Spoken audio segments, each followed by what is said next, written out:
Welcome. We got Jonathan KARRANT, one of my favorite singers here. Hello, Jonathan. Hey. Thanks for coming. We were hanging out, drinking some coffee, or getting our coffee ready. But we were talking about some stuff. So you were here in San Diego playing with one of my favorite piano players, Joshua. Yeah, one of mine too, Joshua White. I love you two together. Yeah, well, he's probably the pianist out of all the pianists that I've worked with. We've probably worked the most together. Okay. Yeah, just something about you two together is like, I don't know, you guys just really work well together. Well, it always feels good when we're together. And, there's a mutual respect and a mutual openness with ears. Yeah, no, that's what I'm saying, yeah. I can tell because when I would come see you, like at, where is it? I mean, I don't know, Westgate or something or any of them. You know, you guys, especially duo. Like when you go off just you two. Oh, yeah. That's my favorite. But so how'd it go? Where were you? We were at the Fairmont Grand Del Mar with Rob Thorson and Jillian Cantelm were with us as well. And, we had a nice night. Cool. I still haven't been to that spot, but one of these days I'll be there. You were doing something else too. What was it? We were just doing a little thing last night. Okay, cool. Did you guys have fun? Yeah, we did. All right, cool. Yeah. So were you from here? No. Where are you from? I was born and raised in Arkansas, Fort Smith, Arkansas. I would have never guessed that. Okay. Yeah, and then I moved right after high school. I was accepted to a performing arts academy in New York, so I moved there. Okay. And then I came west after New York. Okay. Because I don't remember when I met you, but yeah, I lived here for probably like 10 years or something. Oh, okay. Or maybe 9 years. Yeah. Yeah. And I still seem to find myself back here, every other month. Yeah, you still come back, but I like it. I think it's great. Like, I just did L.A., then Palm Springs, then San Diego. So, I'm close enough being based in Vegas that I'm still somewhere on the California coast, like once a month. Yeah, and it's not. What do you usually fly? I just drive. Okay. Because if I'm making a circuit like that. Yeah, that's true. What am I saying? Okay. Then it's easier to have a car with me. I can pack how I want. If I end up staying an extra day, I can stay an extra day. Yeah, for sure. So what's Vegas like? Vegas has been really good for me. When I first moved there, I was worried that it was too commercial for what I do. But then I realized, like in New York being the jazz capital of the world and Vegas is the entertainment capital of the world. So in New York, I'm like a dime a dozen, Right. And in Vegas, I feel like I'm maybe more of a diamond in the rough or something. Yeah. That's a good way of thinking of it, actually. There's not as much of me around. The people that are singing standards, male singers, most of them are more like Sinatra-esque. It's more like pop jazz. Right. So I was worried that the scene there was going to be too commercial or too dumbed down. And seems like you're doing well. There is plenty of that, but yeah, it's been a really great place. There's music many nights of the week in the city at different spots, and I'm now on this season at the Smith Center, which is one of the top 10 performing arts centers in America. Oh, cool. So I play there every couple months. They have their big hall that holds, thousands of people. And then they have more of an intimate jazz room that holds like 280. Okay. So I play there often. Nice. Yeah. Heck yeah. I mean, I haven't been to Vegas in a long time. My grandparents used to live there, so. So did you go visit them often? Yeah, but I mean, I was young. Like, I remember walking into the casinos and stuff, but and seeing the Strip, but I'm sure it's huge now. Yeah. I want to see that dome. Yeah, it keeps growing and growing. Yeah, I haven't been inside of it yet, but I do have plans to go inside the Sphere. That's it. Actually, excuse me. They just want it to be called Sphere. Oh. No, the.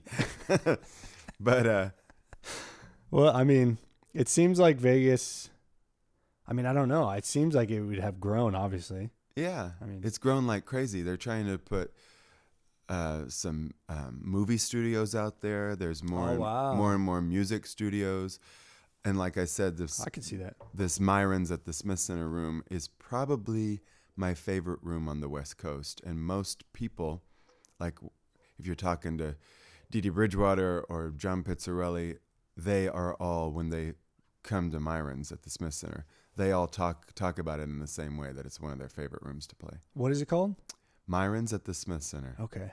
I'm going to have to check that out. Yeah, it's just a beautiful room, and the way it's built, the artists, it's like a sheer pleasure for the artists and for the audience. So what makes it nice? What do you like about it? The sound is amazing Okay. in there. There's no a lot of rooms that can be charming, there's something like janky about them. You know what I mean? Yeah, but that's what gives it. I know it's exactly what you mean. It gives like that spirit for sure. Right. Something about it. Yeah. But sometimes you walk into these places and you have to like micromanage things. You have to like make sure that the sound is right, or it's just the way the sound is in this room is beautiful. The lighting is beautiful. They've just got it down. The room, Nice. It's tables and chairs, cocktail style. Okay. So everybody has a drink or a little appetizer, and they sit back and relax for something that's a special night. Is it like there's a stage obviously? Yes. Okay. How big is the stage? I've seen a small big band on there Oh, before. nice. Okay, Yeah. great. Okay. So it's plenty big, beautiful piano. Then there's a mezzanine that goes around Oh, nice. the top half of it. So Okay, I got to check this place Yeah, out. I'll look it up it's online. beautiful. Yeah. All right. Cool. Nice. So, I'm trying to think. What have you met some really nice? I'm sure you met some great musicians there. I saw some videos of some of you guys playing. Yeah. And it sounds great. I mean, some of those guys they're killing. Well, good. Yeah, I mean, Lady Gaga uses a lot of those guys when she's in town. So I guess if it's good enough for her. You're hilarious. That's great. So, I mean, didn't you just release a record? Yes, eclectic. Okay. That's it. Eclectic. Yeah. So I have your I could pull up your website and stuff, but why don't we talk about Eclectic? What I know it has Joshua on it. No, not this one. No, not this one? No. Okay, what am I thinking of?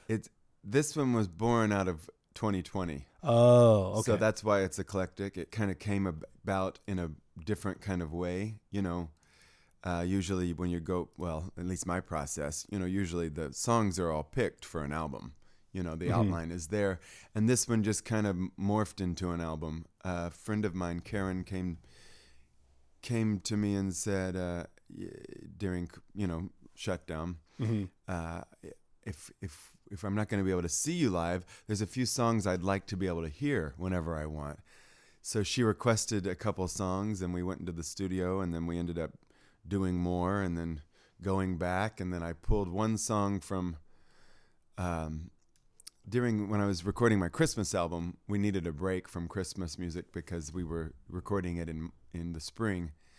So we did For What It's Worth with the Joe Alterman Trio, and then there was another session that I did some work with Josh Nelson and some other LA guys, and I pulled one song from that and put it on Eclectic. Cool. I have the little one sheet. Oh, okay, there you go. Yeah, so it's kind of just gives a little rundown of it. Yeah, Jane Monheit and Houston Person are featured on a beautiful romantic recording of Love Dance. Nice. Yeah. I like the cover. It looks good. Yeah. That's B-Side Records. He does a lot of Jamie, he does a lot of the Cats records. Oh, yeah, Houston Pearson. Okay. Yeah.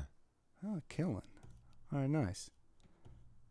Well, you guys have to check it out, whoever's watching. But so what's you're leaving right now or today, right? What's today? Tuesday? Yes.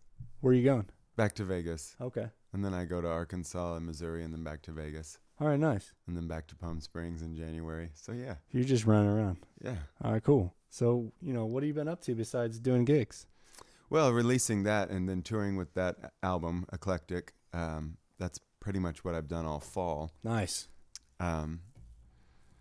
So just working on that. Working on my next project, which is going to be a live album at the Smith Center in February. Oh, nice. Yeah, and it's going to have Kevin Cantor, Mike Garola, and Joe Alterman again is going to come in for it. Yeah, Kevin's a great drummer. I love that guy. Yeah. I saw him the other day. He was here playing at Dizzy's. Oh, nice. With, I saw him Thursday. He was with us at Herb Albert's club in L.A. Oh, nice, cool. I've never been to that spot. How's that? Oh, it's a beautiful room. Nice. Yeah. So that's great. I mean, when are you coming back to SD? I don't know. I wish I would have got you on that Monday night thing. We're not doing it no more, but that would have been cool. I think I'll probably come back in February. I'm sure something will come up. Maybe I'll do Tio Leo's again or something. What have you been up to in Vegas? Like, what's new there? What, like, if I go there, what should I go see besides that room? Well, for me, like, that's the next thing I have in Vegas is there. Okay. And it's doing a holiday show. So mostly a lot of stuff from my holiday album. And then... Is that what is this, the Christmas Wish? Yeah. Okay. And I got it right here. I'll pull it up. And so most of what I have for the rest of the year is going to be stuff from that album because it's 'tis the season, right? What kind of tunes are you guys on? What's on here? Oh, well, the single from it is the duet with Diane Shure, Oh. Grown Up Christmas List, which is a song written by David Foster. And it's usually done in a kind of a beautiful, sweet, kind of tried and true ballad, kind of like, almost sounds like something Disney. But we took it to church and gave a real soulful arrangement to the tune. And it's a really great message. You know, it's a plea for peace.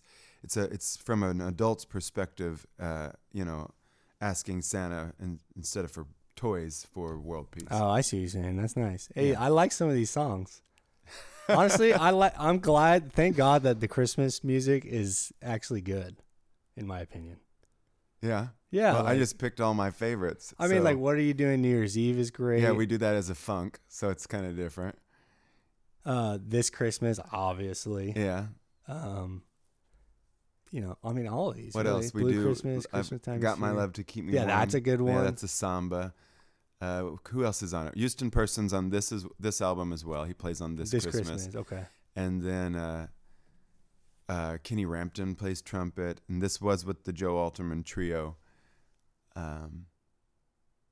Who else is on it? I just played some of these the other day. All I Want for Christmas. Oh, Peter plays guitar on a few of the tracks. Oh, really? Yeah. I love Peter Sprigg.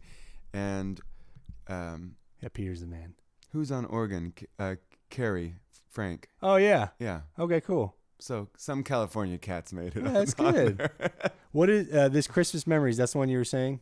No. What is that one? Christmas Memories was actually written by Marilyn and Alan Bergman. I think it's one of the only Christmas tunes they ever wrote. And it's just a real sweet kind of nostalgic song. But the single from the album was Grown Up Christmas List. Okay. Oh, there it is. I see it. Diane. There. Okay. Yeah. Nice.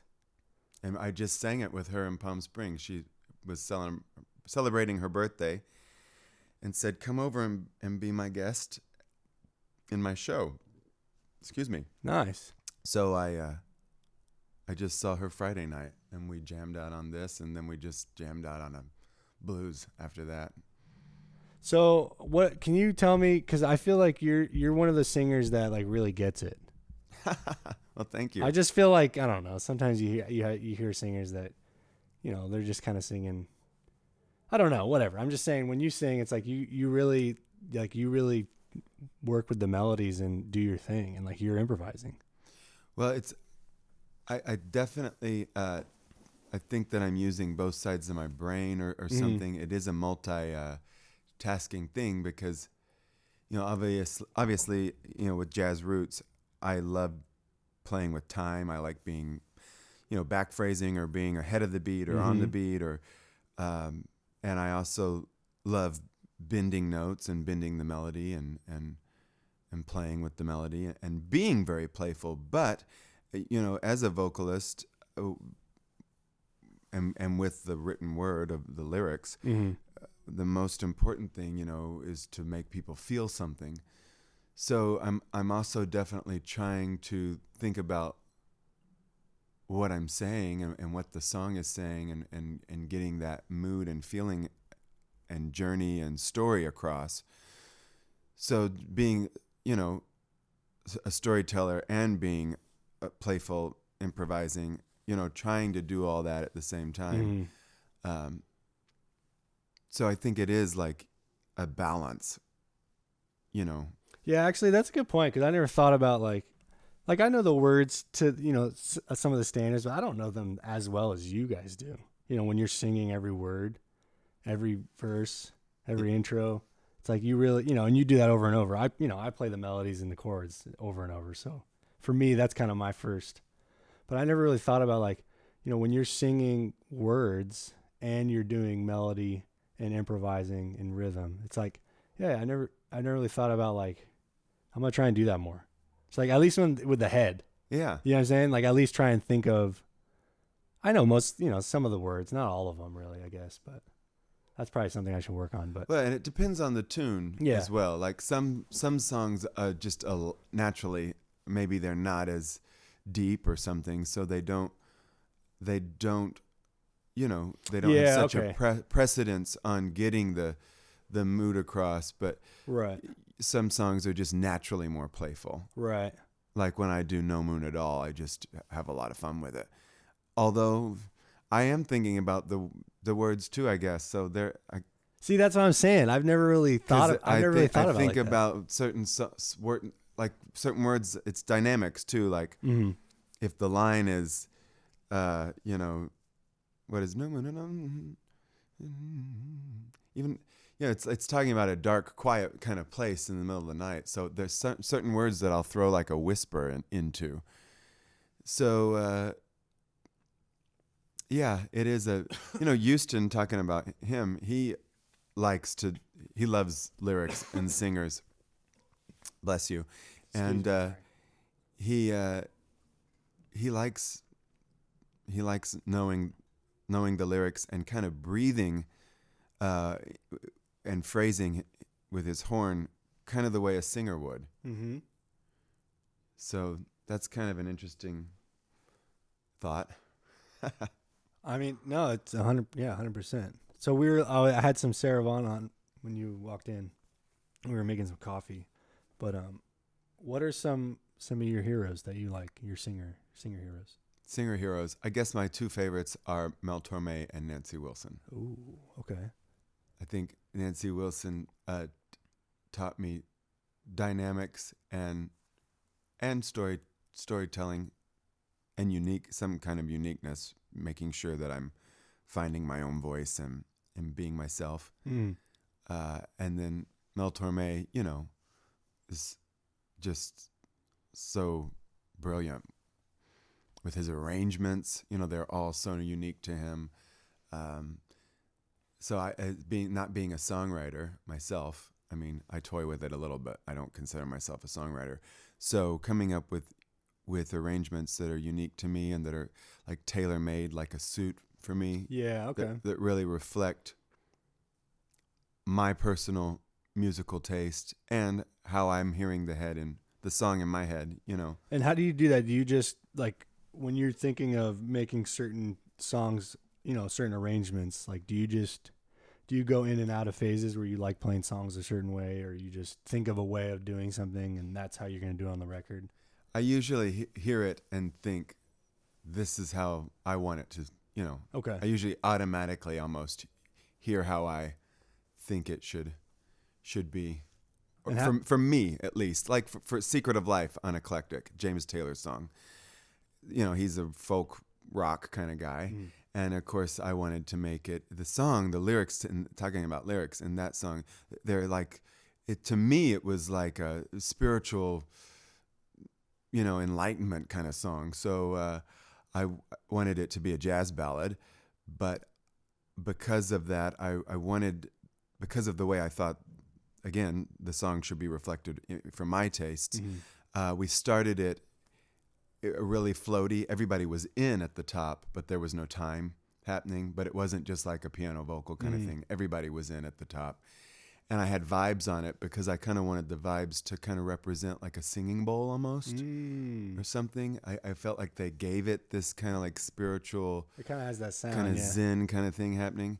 So, I knew exactly, how I wanted that that to be. So how do you find like new songs, or how do you like, I don't know, for me, like when I'm thinking, there's so many songs that we play, it's like you want to find new ones. So like usually for me, I just try and listen to different records or just search somehow for them, like whether it's through players or what they wrote, hey, I'm going to try and find all these Kenny Dorham tunes or, whatever it is. Right. How do you find like tunes? I guess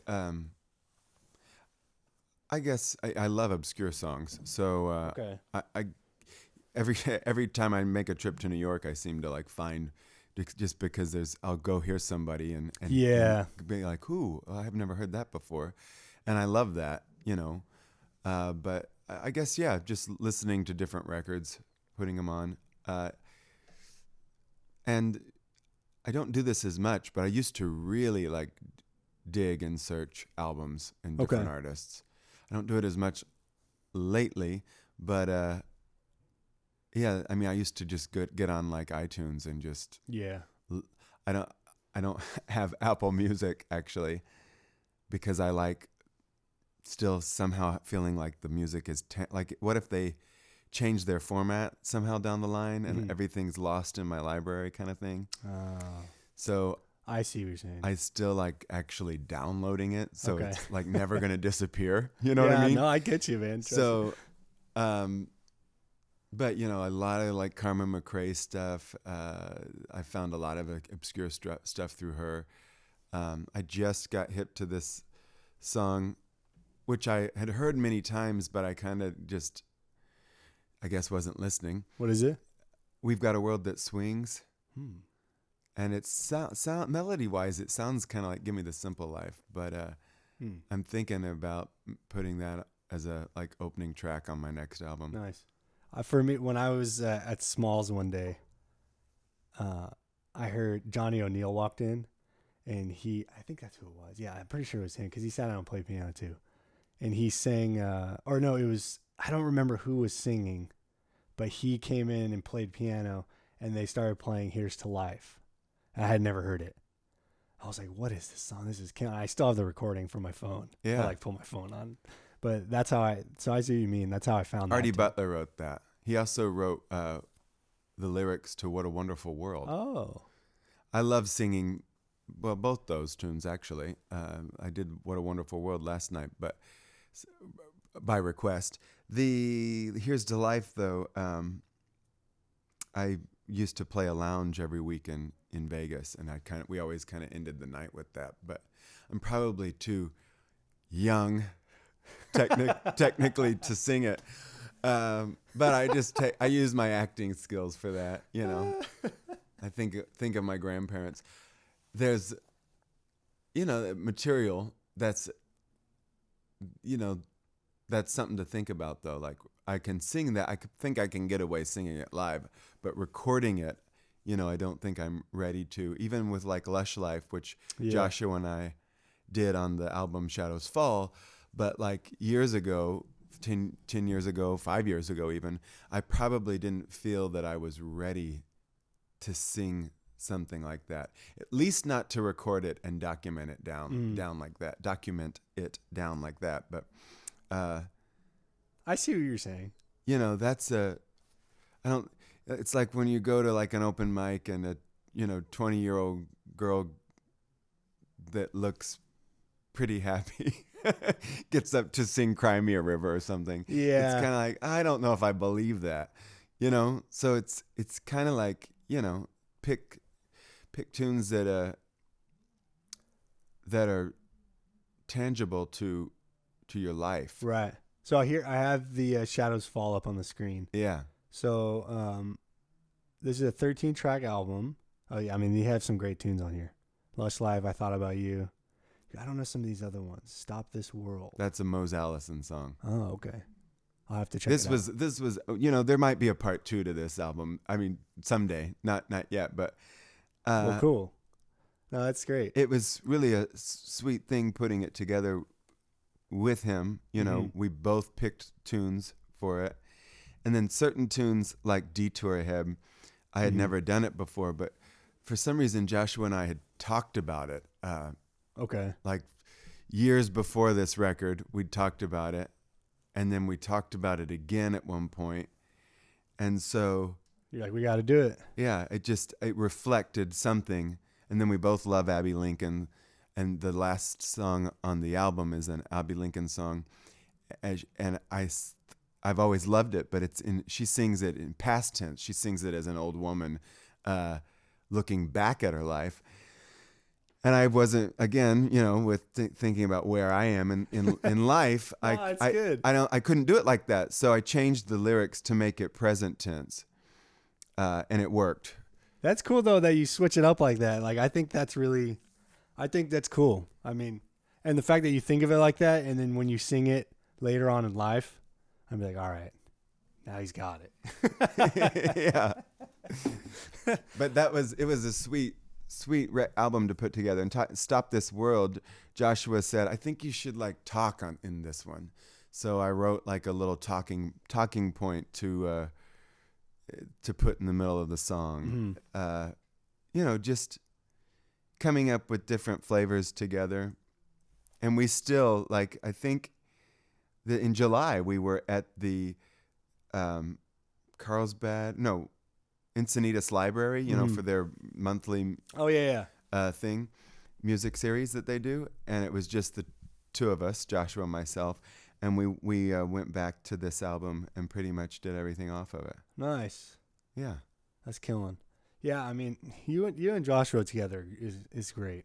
I just love it. There's something about you two together. I mean, I'm biased too because I love Joshua, but that's great, man. I think that's cool. I was going to ask you something about, how do you guys, okay, maybe this is a stupid question because that's like someone asking me, how do I remember all these chords and melodies? But I don't understand how you guys remember all these lyrics. Oh. And I never see you reading papers. Oh, no, I detest, no offense out there, I detest a singer that's staring at a iPad or a book. Yeah, you guys are really, you're really good at it. I never read lyrics. I've never seen you read lyrics. Never do it, no. I want to be connecting with the audience and having a conversation with them. No, yeah. I don't want to be looking at a page. Also, I feel like if I'm reading it, I'm not as into it as much. Yeah. Okay. I mean, I feel like that about when I read music. Yeah. When I'm reading a lyric, when I know the lyric, then it's a part of me. Yeah. So then I can get off on it more. No, I get it. I feel like that when it's not nothing against, I mean, obviously I love reading. I think it's great. But when if I'm going to play a gig and I want to play, I don't want to be reading it most of the time. It just is easier to not. So I get what you mean. Yeah. If a song tells a story, it's pretty easy for me to memorize. I don't have a hard time. Certain songs, and I know you get better at it, are difficult to memorize, but I'm always learning new stuff. Yeah, I know. Yeah. Do you know this song, Frasier the Sensuous Lion? No. Okay. What is that? So it was a Jimmy Rowland. Okay. Jimmy Rowland's tune. Jimmy Rowland. Not Rowland's. Who am I saying? Piano player. Yeah. Rawls. Is that what you're talking about? Rolls? Yeah. Yeah, I know what you're talking about. Sorry. Okay. Sorry, Jimmy. I think. Is that yeah. That's the same guy, yeah. Yeah. So there's a true story about this lion. Okay. That was aging and they retired him to some farm, and then they thought he was going to die like that year. And he ended up like having like 56 babies that year or something with all the lionesses. And Johnny Mercer was driving down the street and heard this story on the radio about this lion. And he pulled over and started writing lyrics. And he put it to this Jimmy tune. And I think Sarah Vaughan was the first person to record it. This is something that Joe Alterman, like 2 weeks ago or 3 weeks ago, sent it to me and said, have you ever heard this song? And I loved it. And it tells a story. And so I thought, this would so be fun to do live because it's such a quirky little tune. Of course. And I listened to it like 4 times and and pretty much You had it. down. So I could see that when there's some tunes for me that if it does tell a story really well and it's unique, it is easier to just kind of remember for some reason. I'm trying to think of something that's like a ba ba ba ba do do do do do do do do. What is that song? Windmills of Your Mind. Okay, I don't know that song. That one's hard to memorize. That's Michel Legrand and the Bergmans. Another hard one to memorize is Waters of March. Okay. Jobim. Okay, yeah. A book, a broom, this. It's like, oh my gosh. That was so hard to try to get those down because it's just random. And of course, if you mess up, just pick something in the room and a chair. It's fine. No one's going to know. But that's a really hard one to, because there's no rhyme or reason, Man, Jobim has so many good songs. Yes. How is that even possible? How many songs has that guy written? Oh, so many.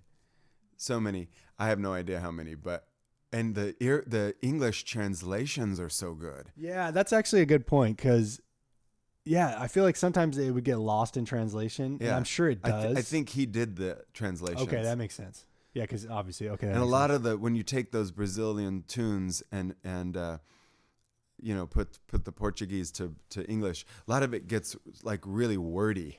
Like there's too much happening. And he really mastered translating them because the lyrics are still extremely sensual and provocative. Yeah, you're right. They are. Yeah.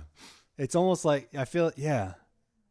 That's interesting. Yeah. Wave, someone to light up my life.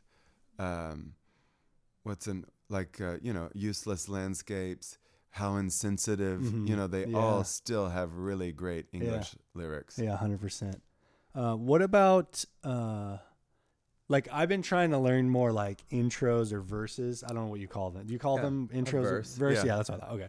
So how do you go about those and how do you find them? Because I feel like sometimes it's hard to find like records with them on it. Right. You know what I mean? So how do you, as a singer, I feel like that's like, for me, I really like, musical intros or endings that are not, most people won't play them, but they add so much to it. How do you find that stuff? Well, I mean, in our day and age, you can Google stuff and find it. Yeah, that's true. Yeah, but and then some of the verses I don't like that much. Or how do you even know that they have a verse? Right. That's a difficult. I guess that's what I'm asking. Life, I guess, happens. I was seeing Houston Person at the Jazz Standard in New York one night, and I said, "Oh, you did. Maybe You'll Be There. I love that song." Uh-huh. And he said, "Do you know the verse?" Oh. And I said, "No, I didn't know I have one." He goes, "I'll email it to you." And so he did. And then cool. You just find like Tony Bennett does the verse to "I Thought About You." Okay, that's true. I never knew it. I've heard that one. Had a verse before hearing him do it. So I guess just hearing it. I don't like the verse to what is it? Someone to watch over me. Oh, okay, really? Yeah. I don't like that one. I've learned that one before. That's why you don't like that one. Instrumentally, I don't like the lyric to it. I'd like to add your initials to my monogram. Oh, that's true. Actually, I've always thought that's kind of You're right. I agree. No, I you're guess right. I don't that's like true. It's interesting too in this realm of standards. With eclectic, I really was trying also to pull from other genres and other times to bring new standards to the Great American Songbook. Mm-hmm. Just for two reasons, I guess. One, if you pick some of these standards, they've been recorded so much that it's kind of like, oh, geez, do I really want to do that one again? Right. Like, is there anything new to say to this, at this point? Mm-hmm. Which I guess there always is. But also in hopes that maybe... maybe somebody that is a James Taylor or a Macy Gray or whoever it might be, fan, or that has maybe younger ears that aren't as evolved to the Great American Songbook, mm-hmm. that maybe they'll find that and dig it and then open up a new world for them. You know what I'm saying? Mm-hmm. No, I get what you mean. So even with Joshua, we did like a Tina Turner song. We did a Macy Gray song and a James Taylor one. Yeah, that's what I was looking. I was yeah, like, we actually did James Taylor on Yeah. that too.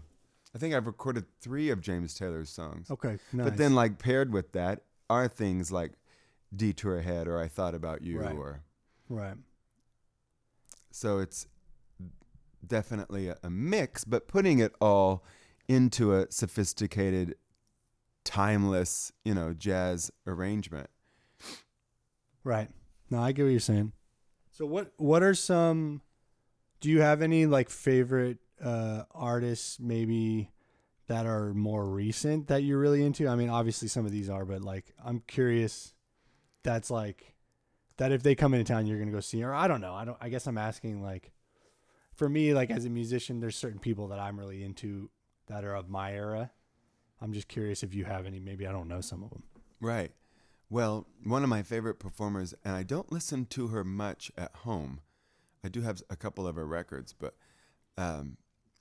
Dee Dee Bridgewater, to see her live Okay. is a beautiful thing. And I've told her this, she's probably the most free singer I've ever experienced seeing. She's like in what way? What do you mean? She allows herself to just be totally in the moment, totally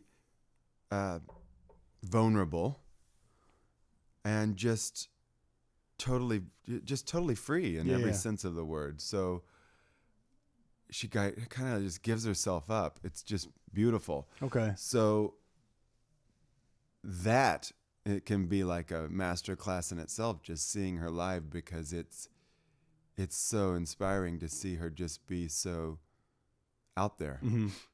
So what about, I'm sure there'll be some singers watching this.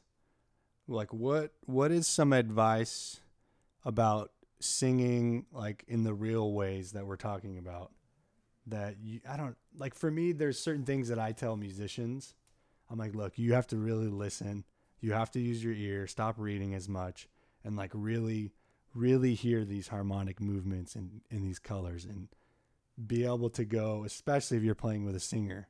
I'm still trying to get better at this, but like, I think you know what I'm saying. What are things ways of studying music or ways of whatever, you get what I'm saying, for singers though? Yeah, like an approach. Yeah. Well, be realistic with yourself and listen to yourself, especially if I don't listen to myself much, but listen back if you're just starting out, so you can, if you're,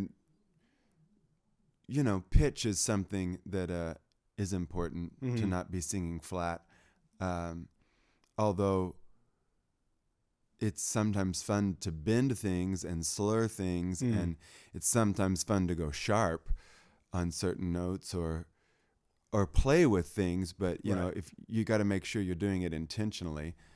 So yeah, having a good pitch is always important, and hearing it and knowing it, but then also picking material that is something that is also realistic with who you are, and picking tunes that you can do justice to through your own, maybe like you have a connection to. Through your own life experiences, or at least it can be somewhere so you're able to speak truth of it. Right. Yeah, you shouldn't be up there lying. No, I get what you're saying. Yeah. Yeah, 100%.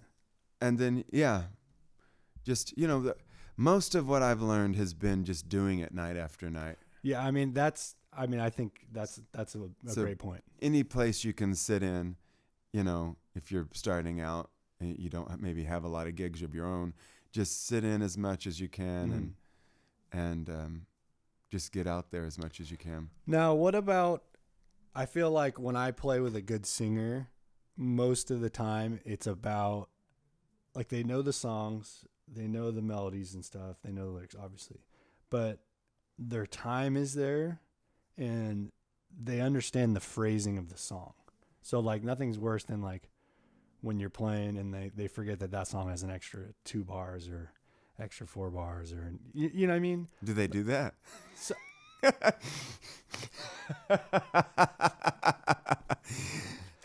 Oh, was that mean? I don't mean to be. No, I'm just saying, like, I guess mostly as like for someone that's not as experienced as you, those are the little things that are harder to catch as Right. maybe as a singer that's not, I don't know, as musically hip. Sometimes explaining, for me, I've found that that's the hardest thing to explain sometimes is like, no, listen, we have to, the chorus does this and we have to go one extra time or whatever. You know Right. what I'm saying? All right. Well, then you got to know the form. Yeah. And Yeah, I know. And hopefully, if you have the lyrics memorized, then they're embedded in you, and the form and the melody would be embedded in you as Right. well. So yeah, but yeah, playing with, I don't have a musical director. I'm my musical director. So Right. a lot of singers do work with a musical director, and sometimes I do have to, if there's something and it's like a show in a concert hall, Mhm. and I'm singing, like, for instance, Spring Can Hang You Up the Most, that has a verse, and then when we do it, we go into a slow bossa.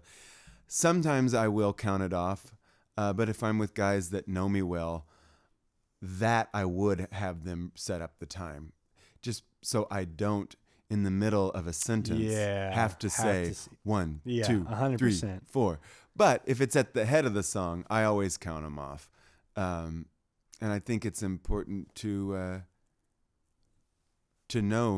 know that kind of stuff as a singer, because the people you're collaborating with are going to respect you more, and you're going to be able to lead each other in a better way. So Yeah, it's important to know all that. I think you're one of the singers that does that well. So it's like a relief. You're like, even when you're just listening, you're like, oh yes, it's nice when that, the form is intact, or even the opposite. Like sometimes I feel like if you want to tag something and just keep tagging it and let's have fun, you do that.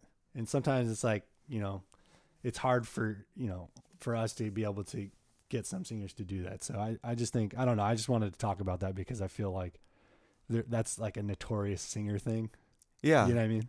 Well, I know exactly what you're saying, and I've seen it, and I've obviously gotten better at leading a band than I was when I first started. Of course, yeah, of course. But yeah, it's always important to know how to count things in and give some lead and direction. Right. Luckily, now. I have all my first call kind of people, and I do like to step out of it. I don't like to always work with the same guys. Like in LA just now, I was with Tamir Handelman. Oh. And I don't work with him that often. Mm-hmm. We have done some hits together though. So I don't want to always just be with the same guys, but there is also, though, I guess playing with different guys, you kind of learn different things from different players, right? So Right. I guess that's one reason I like to switch it up. But then, like, working with Joshua White, Justin Grinnell, and Julian Cantelm, which we're known as the four J's, but working with them, since the four of us have worked so much together, Right. there is a different kind of freeness For there. sure. 100%. Because if I'm with guys that I don't work with often, and maybe they don't work together often, Right. then everybody's kind of watching out for each other. Right. There's a different, and sometimes that edge is kind of cool, you know, but with Joshua and Justin and Julian and myself, I feel like there's a different level of freeness happening. For sure. Because we can all read each other. Mm-hmm. They can hear. I don't even have to like give them body language or whatever. They see it. They hear it. They know. They know we're gonna go somewhere else. Yeah, and as a listener, you can tell. And then like with Joshua too, I'm like, oh, take off, go do your thing, whatever. We know that there's in the times where it's so there's a beauty in that. For sure, 100%. And that's for me, that's what I love, because when like you said, when you just say when Joshua goes, Or even if it's the opposite, he just went and then now it's your turn and you go off. He's so good at just backing you. You know what I mean? It's just like, I don't know. I love that stuff. Right. Or if all of a sudden I start singing a different tune intentionally, you know, right. like we just did this tune, medley. He's soloed. Yeah. It's an on the fly kind of medley, Right. you know, No, it's not an arrangement, but Right, we right. just, hey, you know what I just thought of, let's go over This here, fits, yeah. you know? I love that stuff. So, And you can't do that with everyone. No. That's what I'm saying. You're right. Because they have to. you have to know they know the song. Yes. You have to know it's in their library. Yeah. And of course, you know, I don't know every song. And there's always songs that someone doesn't know. You can always call, absolutely. But I know what you're saying. Yeah. I mean, for me, I like that kind of stuff because, yeah, especially, you know, I mean, especially like for me recently, a lot of times, like I've been doing a lot of like R&B soul music with some of these church guys, and they do that all the time. That's like the name of the game is we'll be playing a song and then they're just so good at, hey, this is the same song. It might be in a different key. Maybe it's in the same key. Maybe it's not even the same harmony, but the melody just kind of works with that phrase that you're doing already. And if you change it to play the song that they're playing, they're like, no, don't do that. What are you doing? Just stay where you are. Like, don't play the song, but I'm going to play the song. You know what I'm saying? Yeah. Which is cool. Like, I don't know. So I get what you mean. I like that kind of stuff. Yeah. That's really in nice. the moment stuff. Yeah. And it's wonderful. You know, live music is, I don't understand why there's not more of it. And I look at like yesteryear when like, you know, somebody like, you know, Diane Scher, for instance, would, you know, she'd be like at a club anywhere, like here. 4 nights a week, 5 nights a week, yeah. She'd do like a week. When they got there, they did a week, and Right. it would be packed every night.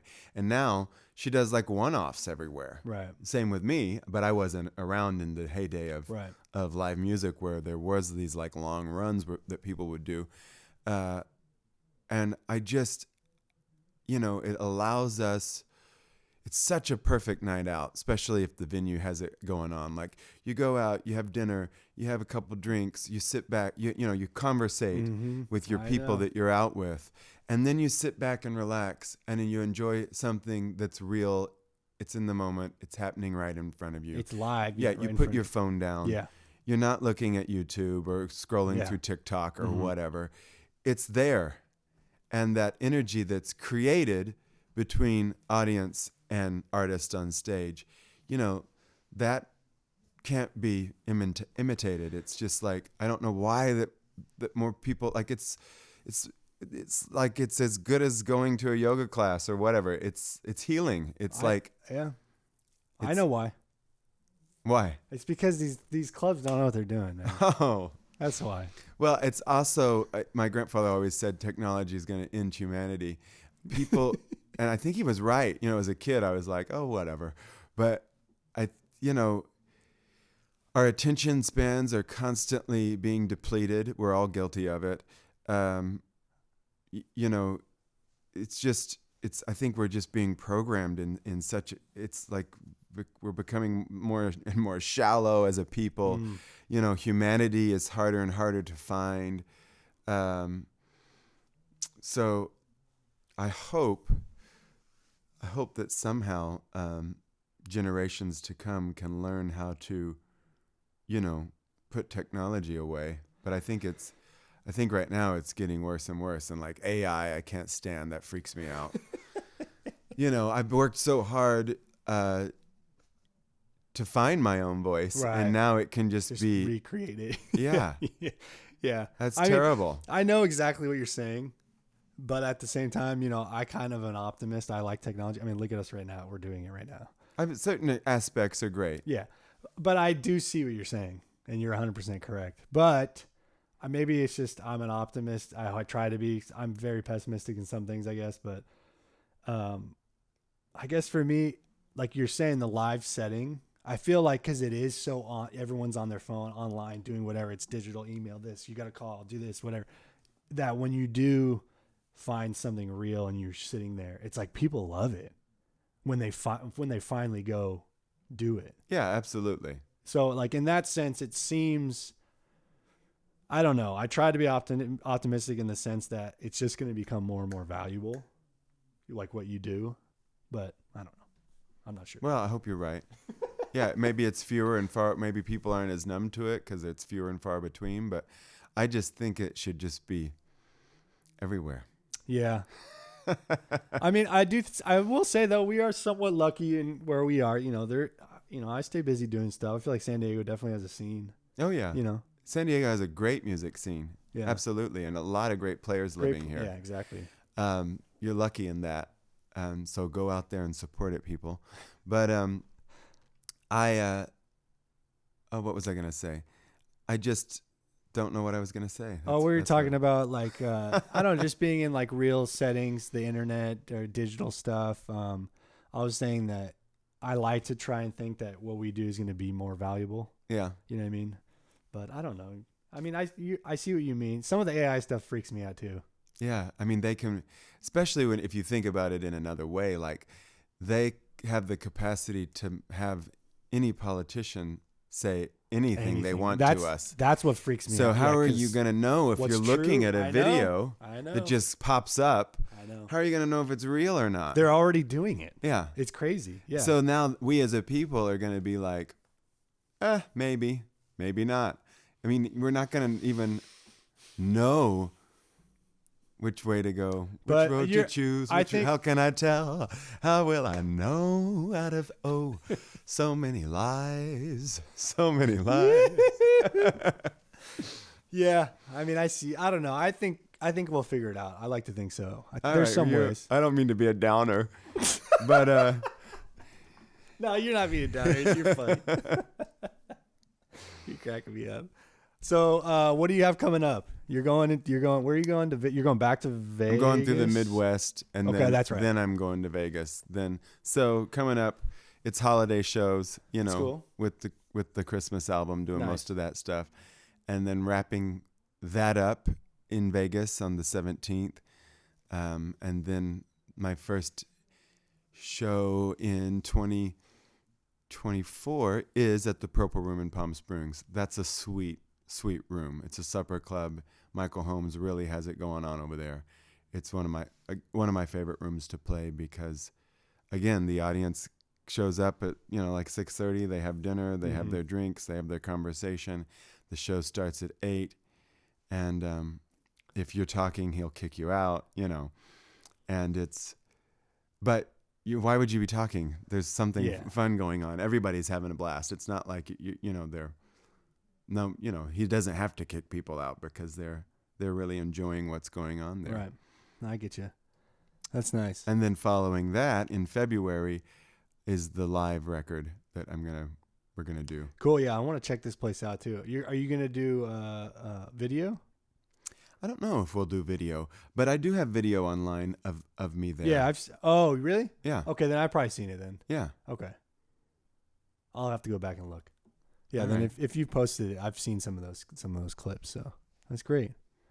Well, man, I don't want to keep you too long. We're just chilling, but this was great. I'm glad you came by. Yeah, it's good to see you. Yeah. So how about this? Where can people find you? I mean, I had your website up here. It's jonathankarrant.com. Yes. You can find all things Jonathan at jonathankarrant.com. I'll pull it up too. I'm on Facebook and Instagram just as my name. I guess I'm on Twitter or X or whatever it's called. But I don't post on there very much. And I don't have... Do I have TikTok? I might have a TikTok. Obviously, I don't go on there much. It's mostly Facebook and Instagram. Cool. Well, I got it on the screen, so... And YouTube. There's a lot of stuff on YouTube you can look at. Good, yeah. Yeah, I like YouTube. So go... And on all... Sorry, I'm interrupting you. No, you're fine. On all... Spotify, Apple Music, any music platform that there is, I'm on. Yeah. Okay, cool. I think I have 5 or 6 albums and a few singles out. Nice. So, well, you're one of my favorite singers, man. Next time I appreciate that. Thank you. Come by and say hi again, and go see this guy. Especially if you're in San Diego, see him and go support. So yeah, I'll be back. I'm sure probably in February. Okay, doing something. Sweet. So we'll have to keep an eye out then. Well, thank you, Jonathan, Thank you. and we'll see you soon. All right.